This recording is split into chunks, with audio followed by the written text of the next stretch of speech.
Yo, what's up, guys? So the state of the culture is that it is canceled. So it started off in 2018 and it had two seasons. Obviously, y'all know it was produced by Joe and Diddy. And initially, they started off with Jinx, Remy, and Joe, and this girl called Scotty Beam. And if you aren't familiar with what happened with Scotty, here's a breakdown of why she left the show.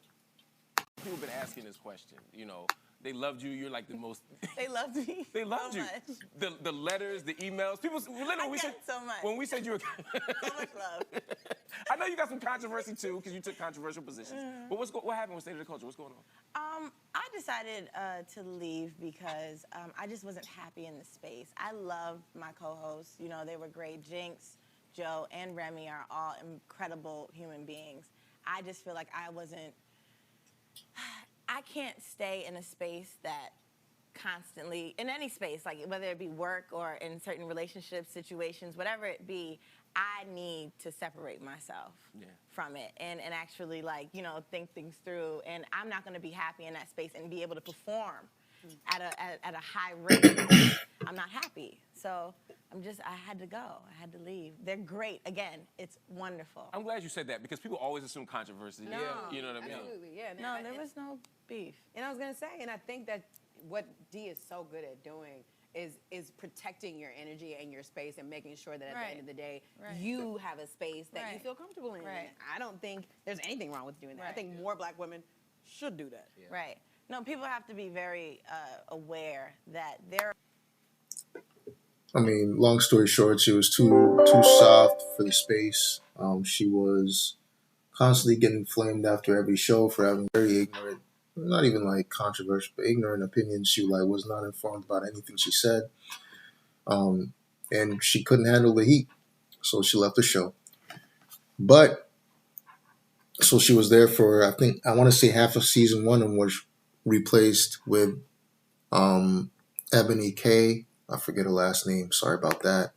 But here's kind of a breakdown or a little insight into why there is no third season happening for State of the Culture. And here's Ebony K herself breaking down how she had beef with Joe after she signed a deal with the Charlemagne Podcast Network. Can go because Joe Budden podcast transcended the highest heights of podcasting. Absolutely. And now the whole fucking legacy of the shit is going to be this messy ass shit. I wasn't going to say shit, but fuck it, I haven't spoken to Joe since August of 2020. I called Joe Budden on his birthday to say happy birthday, fellow Virgo. Joe didn't call me back. Joe didn't answer. Fine. I hit Joe in his DMs. Maybe, he out the country. He not getting his phones. I don't know. Never heard from Joe to this day, Dustin.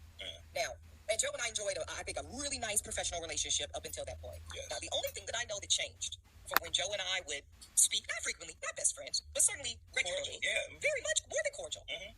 He called me for advice if he wanted to get some context and legal and political nuance to how to make an argument on his podcast about Trump or politics or things that he knew were my bag. Sure. And I would pick up and send him notes around it and vice versa. When I would want to get, business advice around, podcasting landscape and stuff, he would do the same. And then it went ice cold. And then Joe Budden basically professionally ghosted me.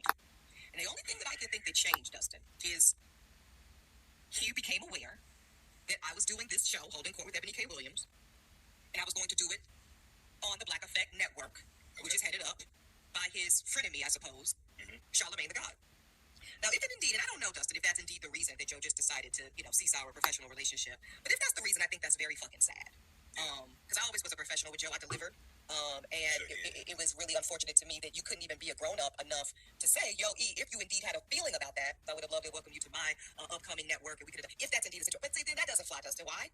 I went to Joe many times, no less than 3. Yeah. Way before there was ever a deal done with the Black Effect Network. Before the Black Effect Network was even something I was staunchly aware was coming to fruition. Right. Because I was already, obviously, even though, yes, Charlemagne the God and I have had a long-standing, almost 5-year professional relationship, we weren't in business together in that way at that point. Totally get it. So I was co-hosting State of the Culture with Joe. Our on-air professional chemistry was obvious. So I went to Joe no less than 3 times. Hey, Joe, what do you think about, and this was when he was on Spotify, Dustin. What do you think about, I'm shopping something over at Spotify. What do you think about collaborating in some kind of way? Maybe putting this, adding this as a supplemental content offering to the audience you're clearly building successfully at Spotify. He basically said, yo, E, I think you're great. I think you're talented. I think your podcast will be a hit. I don't have the bandwidth. Cool. No problem, Dustin. No problem at all. I respect that, know, you doing a lot, brother. No problem. I don't expect anybody to hold my hand in this fucking business. You know? So have the conversation with Charlotte. I was prepared, as you know, Dustin. Fuck the bullshit. Let's just tell the whole story. Before there was any deal, I was going to fund this podcast out of my own pocket. It was moving forward. It was moving full steam ahead. Full steam ahead. We had already got you in a deal. We were already clear on the editorial. We had already gotten the space. Done. And then in the 9th hour, our brother Charlamagne the God and the good people at iHeart made a deal that was worthwhile to launch this show. Yes. That is simply what happened. Nothing was ever personal. I don't think anybody was disrespected. But like I said, one day I was talking to Joe Budden, the next day I wasn't. So when I see this falling out with him and Rory and Mal, it doesn't surprise me, Dustin, for the same reason that you articulated. I think it's unfortunate, and I think this is the lesson. And I'm not shaming Rory and Mal with what I'm about to say. No, not at all. But this is exactly what happens. This is the ammunition you give someone that you're in business with when you do not show up with business principles, transparency, and, you know, just moving a certain way in the beginning of the fucking relationship. Exactly. Because had they been dealing with Joe that way at the onset, a lot of this could have been avoided. What happened was, at least according to Joe's story, and I don't think they really dispute this part, they were kind of operating on some handshake bullshit, like you said. Not that they didn't have paperwork, but they were okay to let Joe take the lead. They were okay to let Joe drive the wheel, so to speak, around the business dealings of the Joe Budden podcast. And to a certain extent, like you said, Dustin Ross, it's his podcast. I get that. He took the financial risk. He was the one that was deep pocketing in the game. So it makes sense. But, and I remember thinking this, not saying anything because it certainly wasn't any of my business, then or now, but here we are. I remember when Joe was like cussing out Spotify on air, talking big shit, and saying basically it could have been, you know, close to $100 million and still suck my dick, Spotify. I remember all that, right? And I remember thinking, I wonder how Rory and Mel really feel about that decision, you know? Exactly. I remember wondering that, and not knowing them at all to know if they were bought into that, if they were totally aligned with Joe on that. Most importantly, I wondered, had they at least seen the offering from Spotify to say that we collaboratively have decided to pass on this in lieu of another opportunity and platform. Something in my spirit, Dustin, said, I don't know that these motherfuckers know what's really on the table. And they're trusting Joe to lead them to a place of uncertainty. And it looks like that's what came to pass here. So that's it. Looks like Joe, yet again, broke another partnership up because he's a very petty person. And if you're not 100% loyal to Joe, he will leave you in the dirt and he will prey on your downfall, as we saw in the last video, where he literally said he was checking Rory and Miles' YouTube views daily just to make sure that they were failing.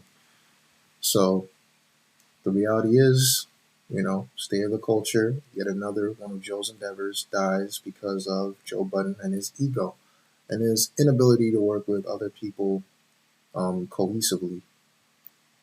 So I have another article to show. Let me pull this up right here, just to cap it off, I guess.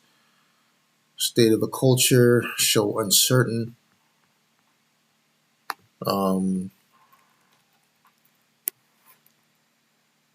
It's, you know, there's speculation that the show's not going to return for another season.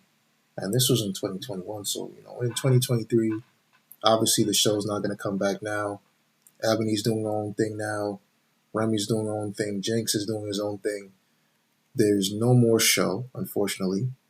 And it looks like they're on extended hiatus for now. So the show is canceled, and we can only, you know, we only have this guy right here to blame, Mr. Joe Budden.